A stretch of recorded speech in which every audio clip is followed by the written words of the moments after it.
a respeito da saúde, da gestão de saúde, da saúde desse paciente, é um exemplo de como utilizar a cannabis medicinal para agregar valor ao tratamento desse indivíduo, tá?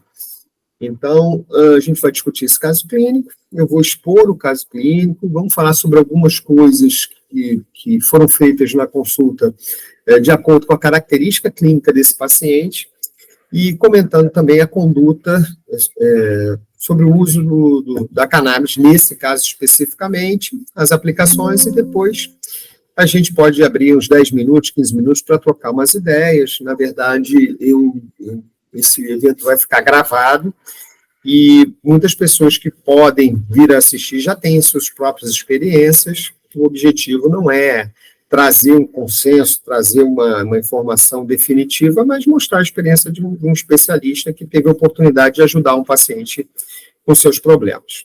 Então, eu vou passar ao próximo, eu vou ler o caso clínico. Esse é um paciente, um ZMM, 67 anos, ele é um procurador de estado aposentado, carioca e casado. A queixa principal dele, ansiedade e glicose alta.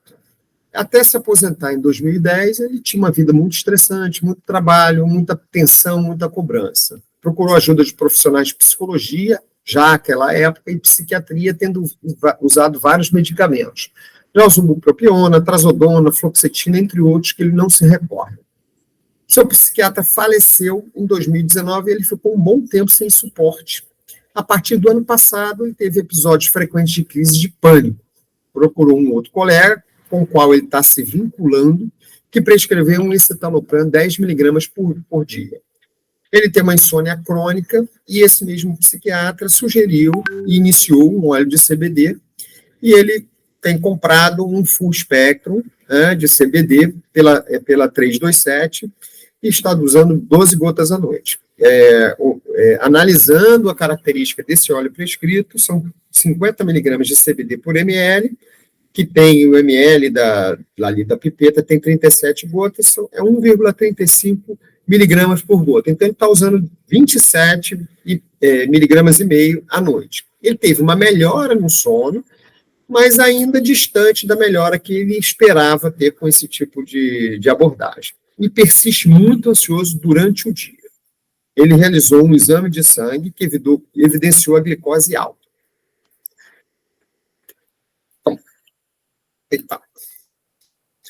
Ele tem uma nictúria, acorda uma vez para ir ao banheiro à noite, mas acorda bem. A esposa reclama de roncos eventualmente. Usa também alprazolam, 0,25 miligramas SOS, colírios para glaucoma, Glaub, Ganfor, metformina 1 grama por dia, pantoprazol 40 miligramas por dia irregularmente. Tem dentes de bom estado, a audição precisa de revisão, precisa ir no otorrino, faz tempo que ele não faz uma audiometria, não vê. Tem uma azia frequente, ele tem um refluxo, mas sem queixas intestinais, sem queixas respiratórias, nem a dor precordial. Sem queixas urinárias, sem edema de membros inferiores, tem uma gonartrose à esquerda, uma dor recorrente, mas está sob controle. De história patológica pregressa, ele é alérgico a celecoxib, nega asma, nega hipertensão e diabetes. Apendicectomia mais de 30 anos sem intercorrências, e uma artroscopia no joelho esquerdo e ombro direito também sem intercorrências. História familiar: o pai falecido aos 78 anos por complicações do diabetes, mãe falecida com 86 anos, Alzheimer por mais de 10 anos. História social: nega tabagismo, tem um etilismo ocasional, nunca usou cannabis de maneira recreativa. No exame físico, um paciente tem um bom estado geral, acordado, hidratado, o paciente tem um bom estado geral. Orofaringe sem alterações, dente em bom estado, regular, tireoide palpável, indolor, móvel de deglutição, sem adenomegalias cervicais e supraclavicular. A pressão dele, 145 por 95 milímetros de mercúrio, 1,72 m, 86,2 kg, ele tem um IMC de 29,13, no limite superior do sobrepeso. Um ritmo cardíaco regular em 2 tempos, tem um sopro de 3 cruzes em foco aórtico, sistólico. Abdômen flácido, indolor, ausculta pulmonar sem alteração, pulso de boa amplitude, exame dos pés dele não mostrou nenhuma alteração.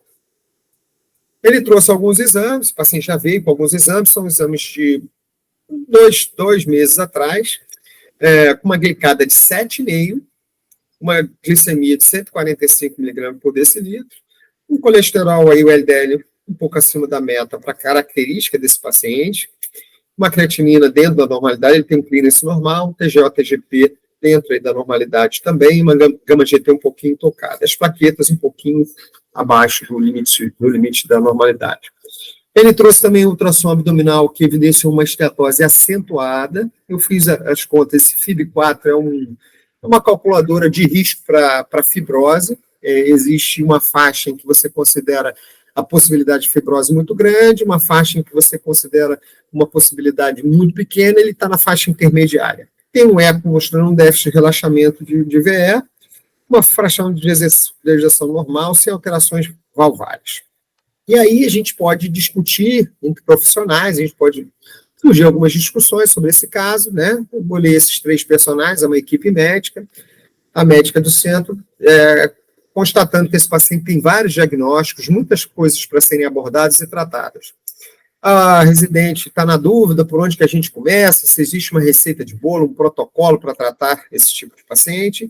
E o outro residente muito cético com relação ao uso do óleo de CBD. Ele falou que ele usa o CBD, mas não teve nenhum efeito. Tá?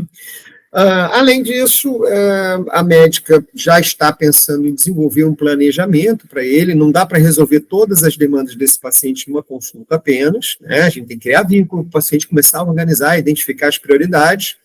A dúvida da residência é se ele tem um diagnóstico de diabetes, se ele é hipertenso, a gente pode estabelecer esses diagnósticos, né? Ele negou, é muito comum isso acontecer, às vezes o paciente nega a doença, mas pode já ter esse diagnóstico. E o outro residente, já está criticando, achando que o óleo está muito caro e o gosto é ruim. Bom, então a lista de problemas desse paciente, e aquele residente falou do custo, porque o paciente realmente falou que estava achando muito caro o tratamento. É um paciente que tem uma doença metabólica, ele tem diabetes tipo 2 descompensado, a gente vai colocar aí os critérios diagnósticos, vai concluir. A dislipidemia, primeira vez o único exame que eu vi desse paciente, e a gente está fora da meta para a característica dele. Ele tem um refluxo gastroesofágico, tem uma hipertensão arterial que a gente tem que investigar, é uma medida apenas, um transtorno de ansiedade generalizado, uma síndrome do pânico, esses são diagnósticos que ele trouxe, que já foram estabelecidos pelos psiquiatras e psicólogos que o acompanharam. Tem uma insônia, talvez interrogando uma síndrome depressiva, e uma doença hepática gordurosa não alcoólica. Então, vamos traçar alguns conceitos, brevemente, só para a gente organizar o pensamento e entender as demandas que esse paciente está trazendo para a gente. Tá? A primeira questão, vamos falar da importância do diabetes. Diabetes é uma doença extremamente importante, extremamente prevalente nos dias de hoje. A partir de 2007, a Organização Mundial de Saúde e a Organização das Nações Unidas estabeleceu o Dia Mundial do Diabetes. Foi a primeira doença, depois do HIV, da pandemia de HIV, que foi considerada tão importante a ponto de justificar essa manifestação por conta dessas entidades, né? Então, a gente pode fazer o diagnóstico de diabetes através da hemoglobina glicada, né? Uma glicada maior ou igual a 6,5, você já pode estabelecer o diagnóstico de diabetes. Você pode fazer esse diagnóstico a partir da glicemia plasmática, uma glicemia de jejum maior ou igual a 126. Você pode estabelecer teste de tolerância oral ou glicemia randômica acima de 200, você já, depois de 2 horas e na glicemia randômica, você já considera o diagnóstico de diabetes. É evidente que esses testes, a gente tem que, sobretudo a glicemia de jejum, tem que repetir, né, para confirmar, mas esse paciente com essa glicada e essa glicemia, eu presumi que realmente ele é diabético. Bom, esse é o Atlas da Sociedade de Diabetes, da International Diabetes Federation. Estima-se que 10% da população adulta seja portadora dessa doença, uma doença muito prevalente, e em crescimento no mundo moderno. Estima-se que daqui a alguns anos, daqui a 20 anos, nós teremos aí 12% da população, tá? Então, muitas pessoas vivem em países onde o acesso à saúde não é tão garantido, países de baixo e médio índice de qualidade de vida, IDH, e uma outra característica é que aproximadamente metade das pessoas que vivem com diabetes no mundo não sabem desse diagnóstico, não têm conhecimento sobre esse diagnóstico. Então, que é o caso desse nosso paciente, que ele falou que a glicose estava alta, mas negou a presença dessa doença. Tá? Então, a gente pode começar a pensar o seguinte: quais são as condições que esse paciente tem e que, se a gente melhorar essas condições, poderiam ter um impacto no controle da glicemia e, eventualmente, uma prevenção ou postergação de complicações relacionadas a essa doença, seja retinopatia, doença renal, doença glomerular. Diabetes é uma causa importante de insuficiência renal no mundo moderno, neuropatia e aumento de risco para doença cardiovascular também. Diabetes é um fator de risco muito importante para infarto, para AVC.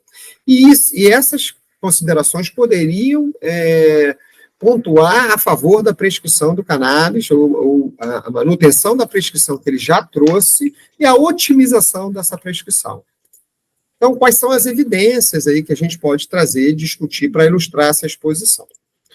Primeiro, esse é um estudo, um dos estudos que foram feitos, né, para analisar a relação entre ansiedade e controle glicêmico. Então, a gente nota que há uma relação, né, aqui é o risco zero, né, quanto maior a ansiedade, maiores dificuldades você vai ter para controlar a glicemia. O paciente diabético ele precisa de disciplina, ele tem que usar as medicações de acordo com a prescrição, ele tem que fazer exame com mais frequência, a ansiedade está muito ligada a distúrbio do comportamento alimentar. Então, há uma correlação bem estabelecida entre ansiedade patológica e dificuldade no controle glicêmico.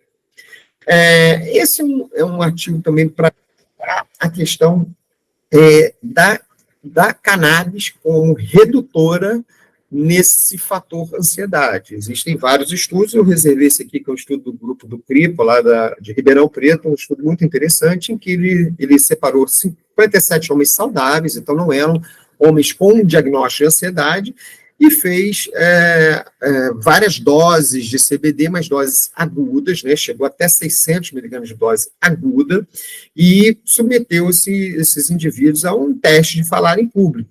Né? É um teste que gera uma certa ansiedade e avaliou através de escalas de estresse e parâmetros como a pressão, frequência cardíaca em tempos diferentes, como é que era a performance desses indivíduos. E foi notado que o score para ansiedade foi menor nos pacientes, nos grupos que usaram esse óleo de CBD, nesse estudo foi CBD isolado, tá? Mas mostrando claramente uma distância entre todos esses pontos, nos parâmetros avaliados, com relação ao placebo, ou seja, nas 3 doses, 150, 300 e 600, agudamente, meia hora antes de começar a atividade, mais um pouco, 1 hora antes de começar a atividade, eles tomaram esse óleo e tiveram uma performance melhor no teste de falar em público. Né? Esse teste aí, dessa experiência do CRIPA, foi feita também em pacientes que sofrem de ansiedade generalizada, em pacientes que têm outros diagnósticos, ou também com resultados semelhantes. Ele fez um estudo bastante interessante em médicos, fisioterapeutas e enfermeiros que trabalharam durante o Covid, com resultados também bastante interessantes. Outros estudos também colocam a cannabis como uma auxiliar, né, no tratamento, na abordagem do sono, mas antes disso, o sono tem uma relação também com o controle glicêmico. Há uma clara evidência, e tem vários estudos que mostram isso, aí é uma revisão sistemática que mostra que a falta de sono, a piora do sono, a melhora do sono, um sono de boa qualidade, está relacionada a um controle glicêmico melhor. né? Quanto melhor a minha qualidade de sono, mais condição eu vou ter de acordar no dia seguinte, descansado, me dedicar a uma atividade física, ter foco para fazer uma dieta, para cuidar da minha saúde. Né? E a gente tem vários estudos e várias evidências de que os canabinoides podem ajudar na modulação de um sono melhor. Né? A gente tem alguns canabinoides que, particularmente, têm um efeito mais proeminente sobre esse aspecto, o canabinol, e doses baixas de THC também podem ser interessantes para abordagem de pacientes com insônia. E esse nosso paciente, ele tem ansiedade e também reclamou do sono, que ele apontou uma melhora com o uso do óleo do CBD, mais distante ainda da expectativa dele. Então, a gente sabe, evidentemente, da existência do sistema endocannabinoide, da importância desse sistema na modulação de vários outros eventos fisiológicos, metabólicos, que acontecem no nosso organismo, através da ligação dos endocannabinoides com receptores específicos, CB1 e CB2, são distribuídos por todos os órgãos do corpo.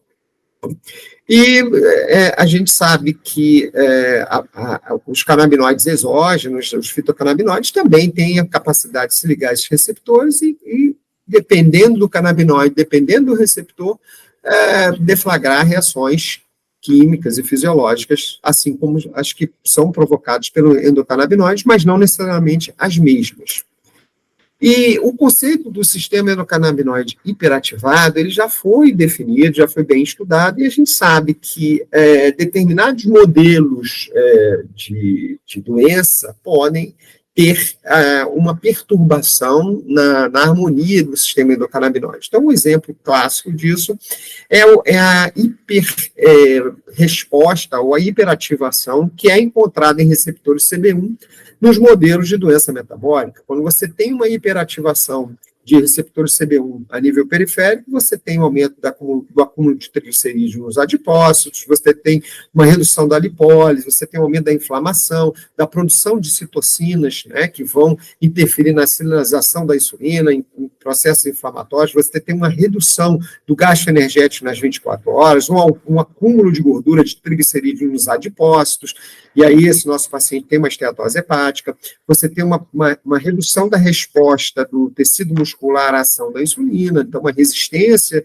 insulínica tissular a nível muscular, você tem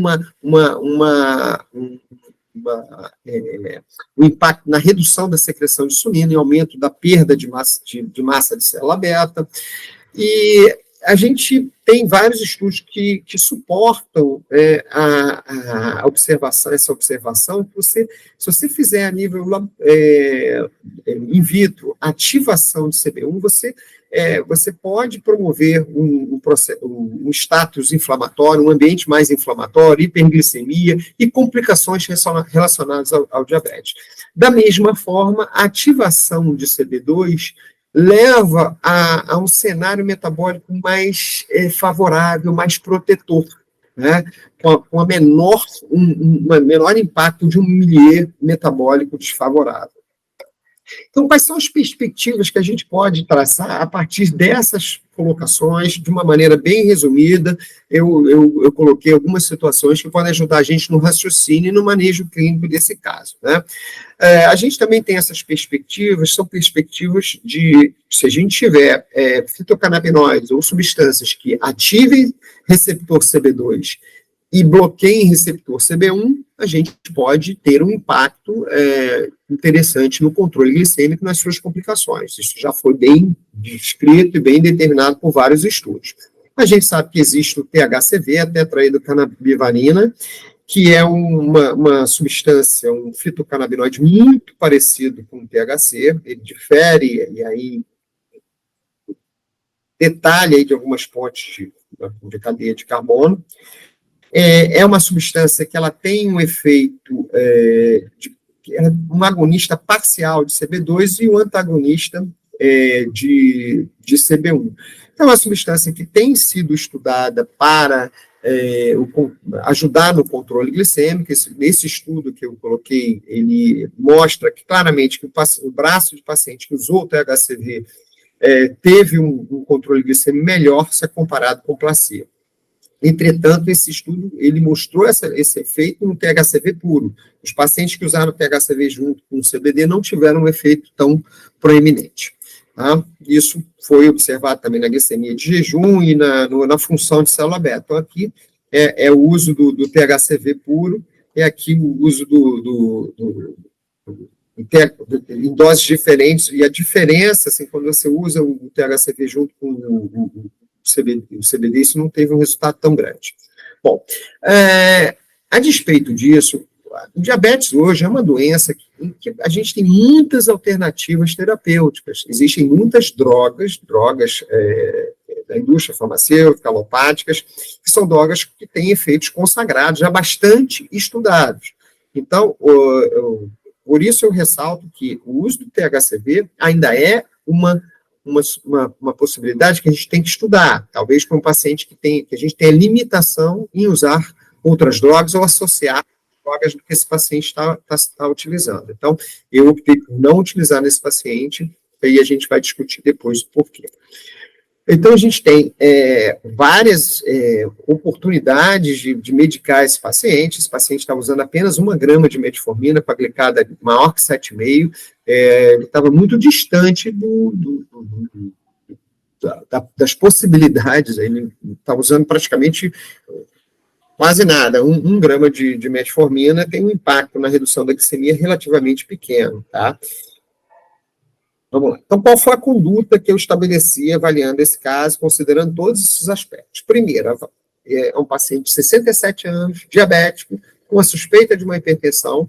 Esse paciente ele precisa de uma avaliação cardiovascular. A princípio, como clínico, eu orientei para ele fazer um diário, medir a pressão em casa por 2 semanas, pedi um eco, considerei pedir um mapa, mas sugeri que ele procurasse um cardiologista. Se ele voltar na próxima consulta não tiver procurado o cardiologista, eu vou insistir e vou, em paralelo, pedir um mapa e, dependendo do resultado da agenda, eu já vou medicá-lo.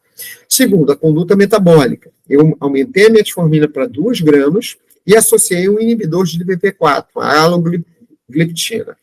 Era uma associação que pode trazer um impacto no controle glicêmico, uma associação neutra para peso, quer dizer, não levaria ganho de peso, e o custo. Existem outras medicações que a gente poderia considerar, mas o custo foi dito pelo paciente que seria interessante a gente prestar atenção a esse aspecto. É um aspecto importante, no caso, para esse paciente. Ele me disse que estava construindo uma casa e estava realmente com custo bem no limite. Pedi exames para 2 meses, para daqui 2 meses, para avaliar o impacto dessa minha conduta, pedi uma elastografia hepática, o paciente tem uma esteatose grave ao ultrassom, ele pode ter uma fibrose hepática, e a presença da fibrose pode justificar uma mudança até nessa abordagem metabólica. Tomei outras condutas investigativas e preventivas, né? Ultrassom abdominal e prostático, por conta da faixa etária, fazia muito tempo que ele não fazia esses exames, e pensar também em programar colônia e endoscopia. Esse paciente ele tinha feito uma colônia há mais de 10 anos atrás, ele está defasado, fazia muito tempo que ele não ia no médico. Bom, a outra questão é o manejo da terapêutica com cannabis.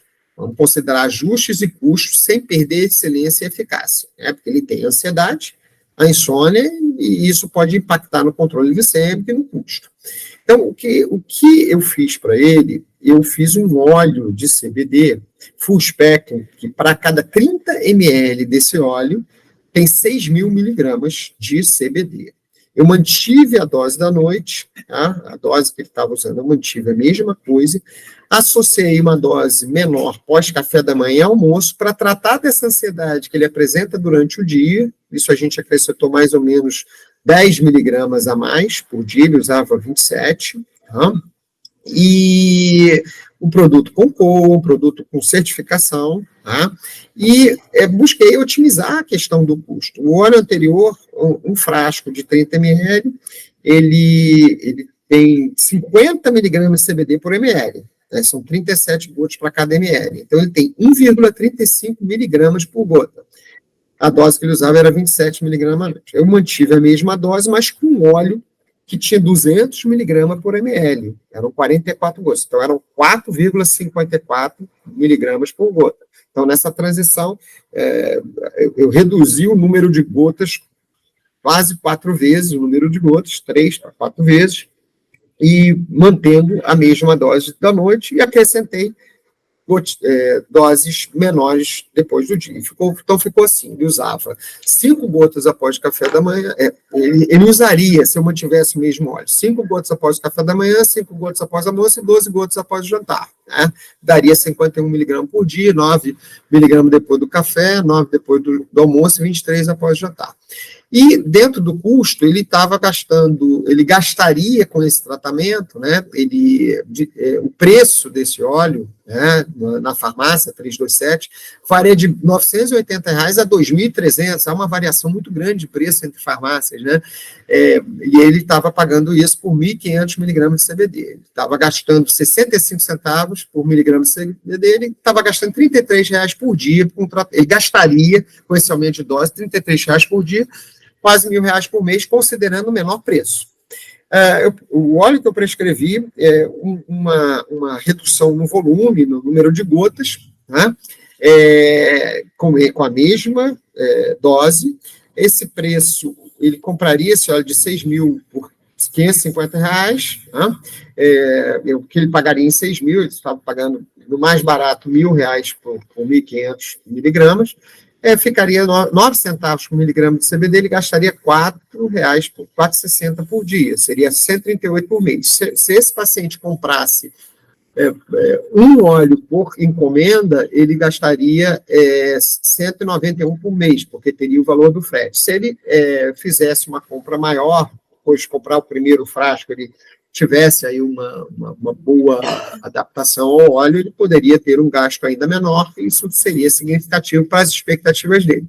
Considerando a reclamação aí uma reclamação que a gente não dei tanta importância, mas ainda teve um bônus, vamos dizer assim, que o óleo tem um sabor de menta e chocolate, poderia ser mais lúdico, assim, para adesão. Isso pode ser muito interessante, eventualmente, quando você usa para uma criança, para um idoso, que pode reclamar do sabor, isso ser um impeditivo para você avançar na dose. Bom, então, para a gente finalizar, é importante a gente entender que a gente tem que caracterizar muito bem a pessoa para a gente ter a melhor abordagem. A gente não está tratando uma doença, eu não estou fazendo apenas o canabinoide, estou abordando o paciente e dentro aí do cenário, um viés clínico, né, o profissional, avaliar a ferramenta, o CBD, o óleo de CBD, nesse caso, como uma ferramenta que vai agregar muito valor ao tratamento do paciente. Então, o objetivo, nesse caso, foi otimizar o efeito à noite, continuar com esse efeito que estava bom, mas o paciente ele estava muito ansioso durante o dia. Então, a minha ideia é reduzir essa ansiedade durante o dia para que ele chegue mais tranquilo de noite, e esse óleo que ele está usando de noite, que está ajudando, possa ajudá-lo mais ainda. Tá? A partir do momento que esse paciente tiver acesso à medicação, ele já teve, eu peço para ele fazer um contato comigo e me dar um feedback depois, 1 ou 2 semanas, para ajudá-lo, porque pode ser que a gente precise aumentar a dose da noite ou a dose do dia.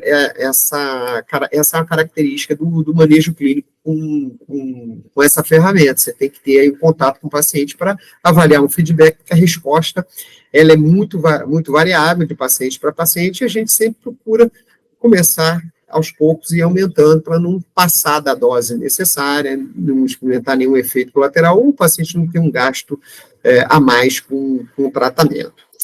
E só para a gente deixar algumas mensagens finais, que o estudo do sistema endocannabinoide potencial terapêutico é um desafio maravilhoso e necessário nos dias de hoje.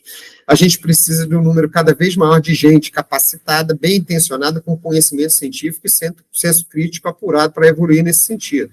A gente vê muitos médicos, como aquele residente personagem, que não acreditam, que tem muitas críticas e não acham que a cannabis pode participar da abordagem clínica do paciente, e tem muito médico também que acha que a cannabis vai servir para todo mundo. Esses dois extremos estão equivocados. Tá? O uso terapêutico dos canabinoides é uma realidade acessível, a gente vê que é um preço bastante acessível, o paciente pode chegar a gastar, ter um bom tratamento gastando menos de R$200 por mês, quer dizer, evidentemente a gente está num país onde muitas pessoas não podem acessar esse tipo de tratamento, mas tem muitos outros tratamentos que têm um custo muito maior. Constitui uma ferramenta segura de valor no tratamento de muitas condições de saúde. Eu acho que o médico, mas não só o médico, dentista, veterinário, que se interessar em prescrever, pode ter uma ferramenta a mais na sua prática clínica. Então, é isso que eu queria deixar para vocês. Eu estou aberto à discussão, a gente eventualmente discutir e ouvir a experiência de vocês, e espero ter contribuído de alguma forma para o aprendizado de todos.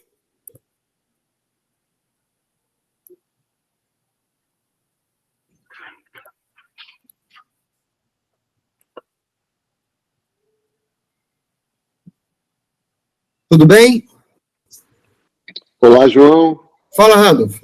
Tudo bem? Tudo bem, e você? Tudo. Eu cheguei um pouquinho atrasado e perdi a titulação usada em cada período, da manhã e da tarde, e o tipo que você usou. Beleza. Nesse caso, o que acontece? Ele já veio usando uma medicação, tá?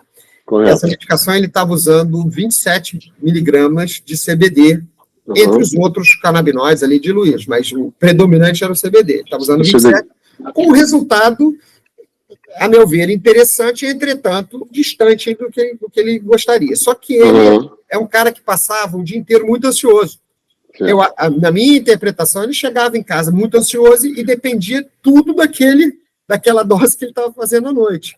Então, eu trabalhei essa ansiedade durante o dia, com uma dose menor, né, com 5 miligramas depois do café da manhã e 5 miligramas depois do almoço, visando duas coisas. Primeiro, ele já chegar em casa mais tranquilo, e aí esse efeito desse canabinoide de maior dose à noite, o mesmo canabinoide, a mesma coisa, que ele teve um efeito bom, fosse mais interessante. A partir do momento que a gente vá conversando com esse paciente futuramente, dependendo do feedback dele, a gente pode aumentar a dose da noite, aumentar a dose do dia, e, sobretudo, tornar cada vez mais raro ou até eliminar esse alprazolam que ele estava usando SOS. Então, essa foi a estratégia. É evidente que é uma estratégia que foi desenvolvida a partir do conhecimento, da minha experiência, da minha opinião.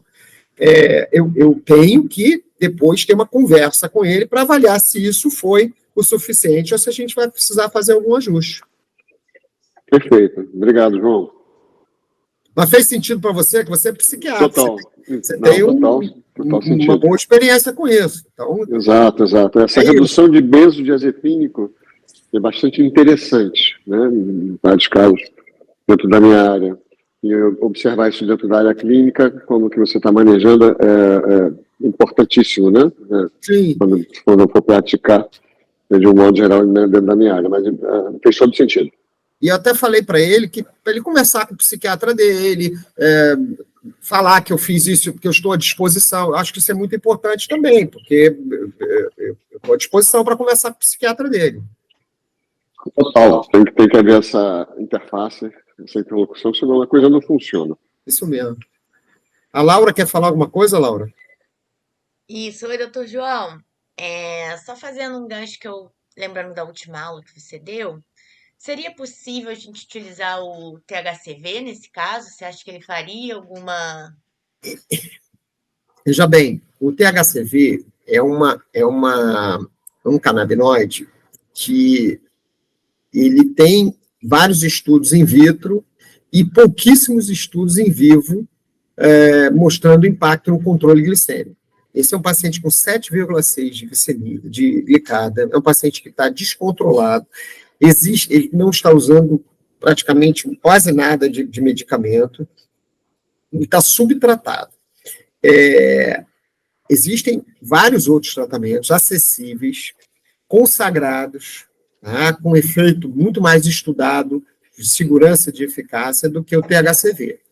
O THCV eu tenho utilizado para aquele paciente que já está num nível que ele precisaria usar um remédio a mais, ou ele entraria numa situação e o resultado que ele precisaria de melhora seria muito pequeno, e aí eu começaria o THCV. Mas se eu fizer o THCV com essa dose de CBD que ele está usando, eu não tenho estudos que justificam a utilização do THCV junto com essa dose de CBD. Inclusive, no estudo mais, mais citado, mais conhecido em seres humanos, foram divididos os pacientes em diversos grupos. O único grupo que teve um efeito na glicemia foi o grupo que usou o THCV sozinho. Quando você mistura com CBD, parece haver uma redução do efeito do THCV, talvez por competição dos diferentes canabinoides pelos receptores. Então, eu não usei nesse caso por conta disso. Obrigada. Tem mais alguma pergunta, alguma observação? Quer dizer, na verdade, isso é uma conduta minha.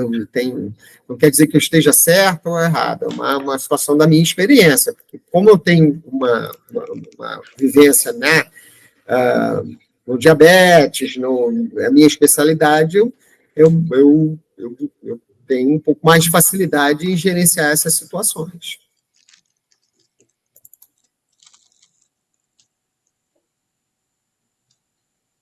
Encerramos, Laura? Sim, alguém tem mais alguma dúvida?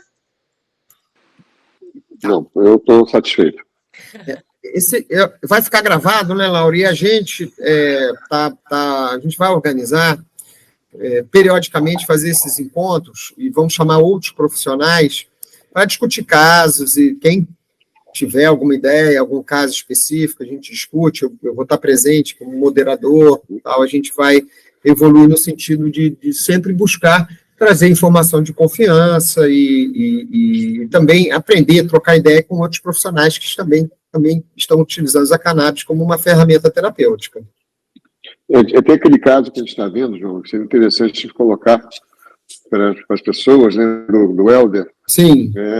Que tem um diagnóstico de TDAH e depois evoluiu na adolescência, agora na fase adulto jovem, evoluiu com episódios de pânico e ansiedade generalizada, e não se deu bem lá atrás com o uso de antidepressivos inibidores de captação de serotonina, e a gente iniciou o benzodiazepínico, mas a ideia dele, ele próprio, de não querer usar benzodiazepínico.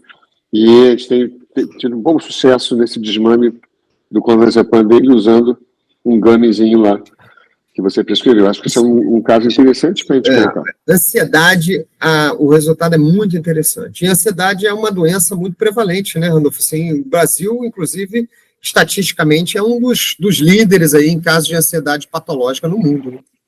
Não tenho dúvida. É um problema de saúde pública. E eu acho que só tende a piorar, né? Daí a importância da gente ter uma ferramenta, sobretudo porque o uso de benzodiazepínicos no longo prazo tem uma série de acometimentos desfavoráveis para a saúde mental e até física da pessoa. Né?